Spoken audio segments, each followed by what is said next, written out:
Halo guys, balik lagi di channel Trans Football.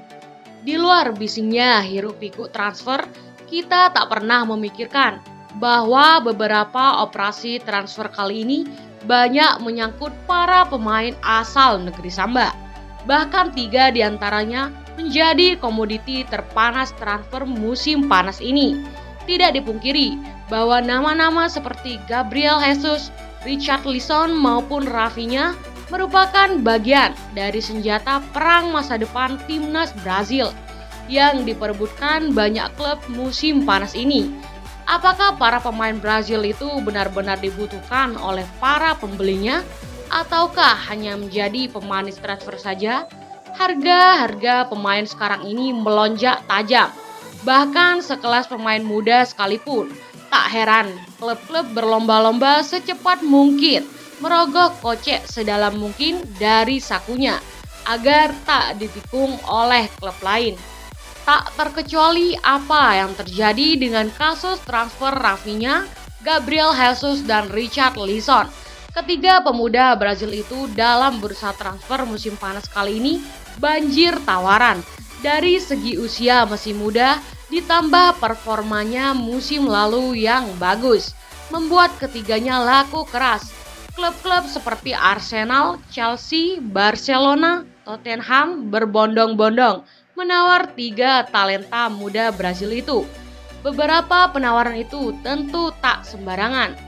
Para pengambil kebijakan transfer klub-klub itu sudah tahu bagaimana prospek dari transfer Richarlison, Jesus, dan Rafinha. Pertanyaannya sekarang, kok bisa mereka banyak yang minat? Trans scouting dalam klub dalam mengincar pemain memang penuh pertimbangan. Harga yang pas, kemudian kebutuhan tim dan kebutuhan pelatih menjadi faktor. Sport Project Club yang menawarkan pun dijelaskan sedetail mungkin. Jadi pemain yang diincar akan tahu dan mau memilih klub tersebut. Begitupun klubnya akan tahu bagaimana efek kedatangan pemain. Ketiga talenta Brazil itu tak dipungkiri mempunyai nilai kelebihan masing-masing. Selain tentunya sama-sama skillful layaknya pemain Brazil pada umumnya, Richarlison misalnya, ia adalah pahlawan Everton musim lalu. 10 gol dalam 30 laga menjadikan Richarlison memiliki rasio menit per gol yang lebih baik daripada pemain Everton lainnya musim lalu. Arsenal, Chelsea, dan Tottenham Hotspur terus memantau pergerakan Richarlison. Namun sejak ada celah aturan tutup buku dari Financial Fair Play yang menimpa Everton, mereka mau tidak mau harus menjual pemainnya untuk bisa membeli pemain yang diincarnya. Richarlison lah tumbalnya, karena ia adalah salah satu pemain Everton yang masih laku dengan harga yang tinggi. Spurs yang mendapatkannya beruntung dengan mahar 50 juta pounds plus add-ons. Richarlison pun datang ke markas The Lily White bersama Conte. Ia dibutuhkan di skema 3-4-3-nya. Mengisi rotasi pos di sektor lini serang dengan Son Kane, Kulusevski maupun Lucas Moura. Tipe pemain yang berskill tinggi ala Brazil dan keuletan yang sangat disukai Antonio Conte. Ia pun langsung mulai selama pramusim Spurs. Lanjut ke kasus Rafinha. Kasus transfer yang satu ini unik. Talenta Brazil yang satu tersebut banyak menyita perhatian para klub besar dengan kecepatan serta skill olah bolanya yang sering ke inside dari flank kanan penyerang. Rafinha jadi bintang Leeds yang sangat seksi untuk diperebutkan. 11 gol dalam 35 penampilan di semua kompetisi sudah diciptakannya. Ia pun menjadi dewa penolong Leeds terhindar dari degradasi musim lalu. Uniknya transformasinya ini adalah dari segi prosesnya. Awalnya tawaran Arsenal ditolak, kemudian tawaran pertama Barcelona pun ditolak, lalu Chelsea masuk dengan tawaran tinggi dan akhirnya Leeds dan Chelsea pun mencapai kesepakatan transfer. Lalu kemudian apa yang terjadi? Ia malah tak mau bergabung dengan Chelsea. Rafinha malah lebih memilih bergabung dengan Barcelona dan memilih mengulur waktu datang ke London. Dan akhirnya benar terjadi. Rafinha dengan mahar 60 juta pounds plus add-ons mendarat selamat di Spotify Camp Nou. Blaugrana mendapatkan servis pemuda Brazil tersebut dengan status menikung The Blues. Xavi memang sangat menginginkan sebagai variasi penyerang Barca musim depan. Selain ada Dembele di sisi kanan, gaya pemain seperti Rafinha sangat cocok dan nyetel bagi Barca. Tak heran, ia sudah mencetak gol debutnya di pramusim bersama Barca. Lain halnya dengan Gabriel Jesus, pemain yang sudah lama berseragam Pep Guardiola di City ini.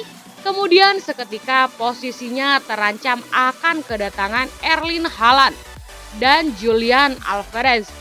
Alih-alih bersaing memperebutkan posisi musim depan, ia malah dilego oleh City. Tawaran serius datang dari Arsenal ketika mereka kehilangan Lacazette. Arteta mencari sosok yang pas untuk pola permainannya.